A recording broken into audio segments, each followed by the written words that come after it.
from the most disturbing phone call you'll ever hear. I love you.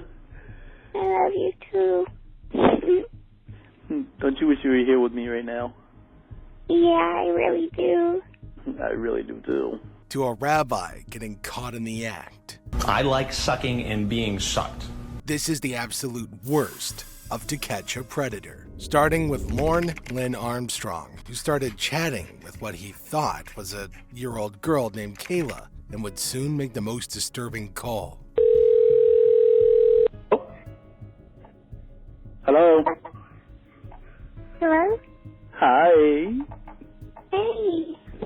You sound so sweet. Thank you.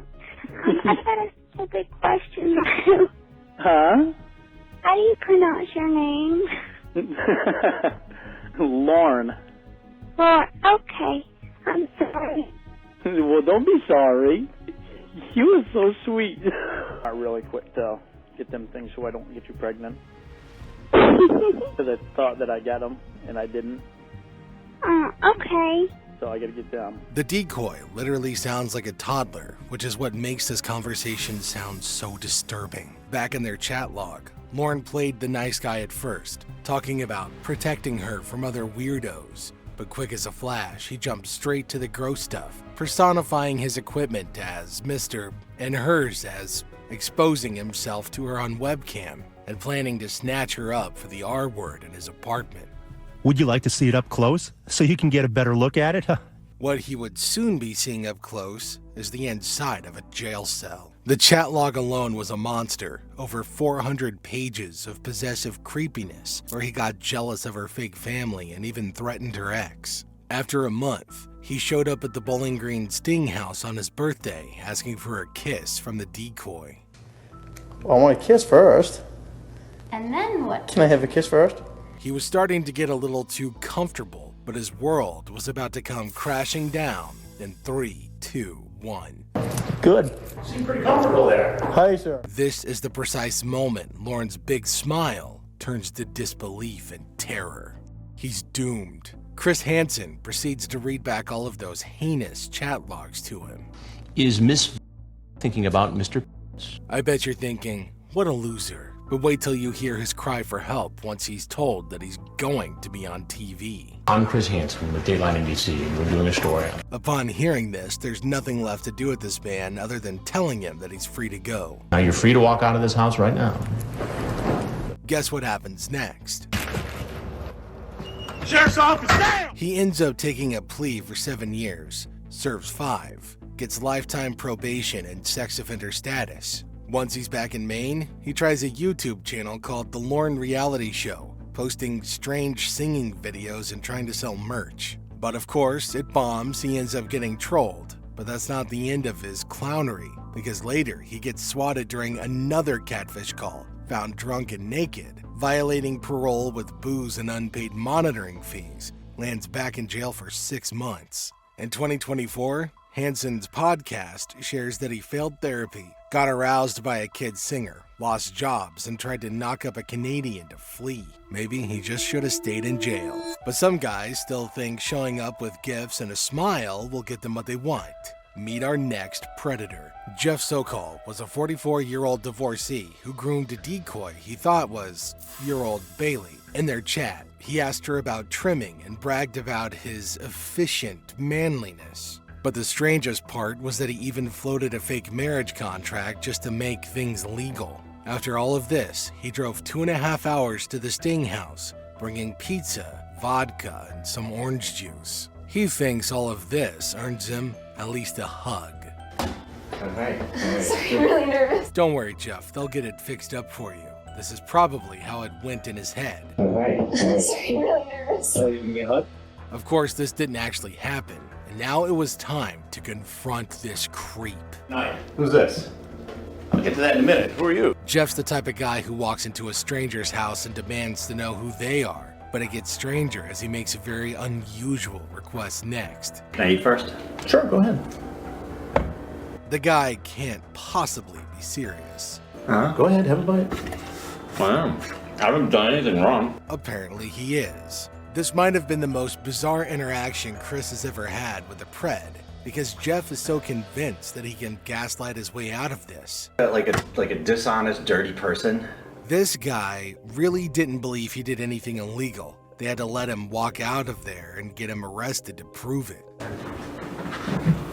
The thing is, the guy actually took a Viagra before coming to the girl's house and got sent to jail. Brings a whole new meaning to the term doing hard time. He was sentenced to 7 years, but he was suspended after 2.5 with 10 years probation. 10 years as a sex offender and a tiny fine. He tried changing his name to Sonny Derek Porter, but got denied. Speaking of people who should know better, let's talk about a man who actually taught moral leadership for a living. Rabbi David Kay was a 54-year-old at the Panem Institute for Jewish Leadership and Values. Using the username RedBD, he chats with a decoy posing as a year-old boy named Conrad, sends naked pictures of himself, and shows up to the Sting house. This has got to be the most Jewish response to being caught red-handed. But he couldn't stay silent for long because Chris started reading him the chat logs. I like sucking and being sucked. Holy Rabbi Epstein. Just see the look on his face when Chris asks him if he's done this before. You've never done this before. Even after all of this, he keeps demanding identification, so Chris hands it to him. I am Chris Hansen with Dateline NBC, and we're doing a story on computer predator. Now you know. But can the honorable rabbi handle it with grace? Oh, no.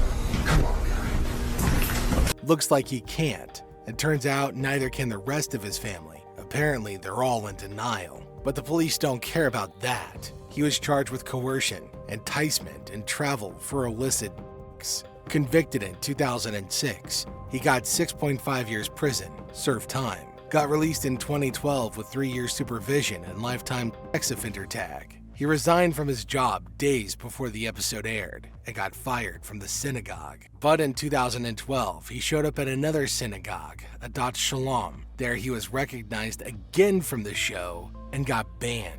Morality lessons apparently aren't sticking today. Next, we have a respected doctor who just couldn't help himself. Maurice J. Wolin was a 48-year-old oncologist who started chatting with the decoy posing as year-old Willow. Let's take a look at his rap sheet. Username, talldreamy_doc. Lies about being divorced. Brags about being wealthy. Talks about performing certain acts and sets up a meet while juggling another decoy chat. The man had it all. Money, a wife, kids, respect, status. But he showed up at the Petaluma Sting house to throw it all away. Thanks. How are you? Good, how are you? For a doctor, he's clumsy. Maybe we can get in the hot tub because it's all warm. Unfortunately, as he starts searching for a towel to clean up, he spots a cameraman, and what happens next will send you. He spots Dateline's camera crew. Just something about the way he handled himself. But it's not as funny as the tantrum he throws when the cops get him. Him smashing his glasses is the equivalent of a toddler stomping their foot on the ground because they were just denied a toy. Once he's apprehended, he keeps denying everything. It's all very, I dropped my pen and it rolled all the way to this house kind of energy. Later, his lawyer fights perverted justice evidence, demanding hard drives, but takes a plea deal after 2 years. No contest, 2 months of house arrest, 3 years probation, lifetime sex offender, loses med license permanently. He then worked consulting gigs in Singapore and Seattle until 2021, when he died by suicide after a drunken fight. And if you thought that guy was nasty, the bar just keeps getting lower. Jeffrey Douglas Stacy was a 27-year-old from Ohio who would steal other people's nudes, crop the heads off, and tried to pass them off as his. His life wasn't good at all, but he decided to make everything exponentially worse by hopping in his car and driving to Cincinnati to meet a barely legal girl. Would you do me a favor and just have a seat right over there on the other side of the bar? Where millions got to hear his buttery smooth voice. You don't know? Mickey Mouse here deflects everything Chris tells him for 10 whole minutes. I didn't think she was 15. God only knows how Chris puts up with this. That's not what it says here in the transcript of the chat. The conversation continues to go in circles. I don't know. I really don't know. I thought she was 18. Since he keeps acting oblivious, Chris starts reading in the chat logs, and you won't believe what he responds with. You ask if she does No. The next thing Jeff decides to ask Chris is if he's a cop, because his druggie buddies told him that asking that magically makes cops confess. This is the only guy in history who could get a concussion and actually gain a few IQ points.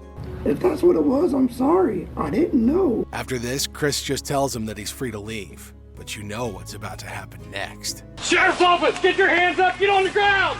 The dude can't even remember his own age. You're 29? 25. Okay.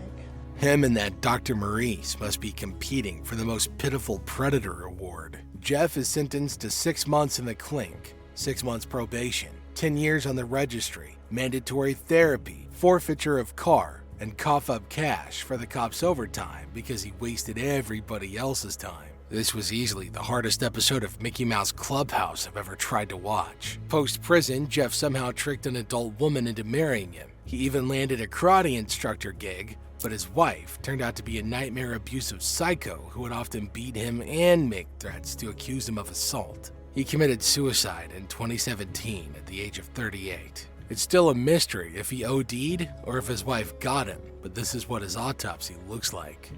But that's not what it says here in the transcript of the chat.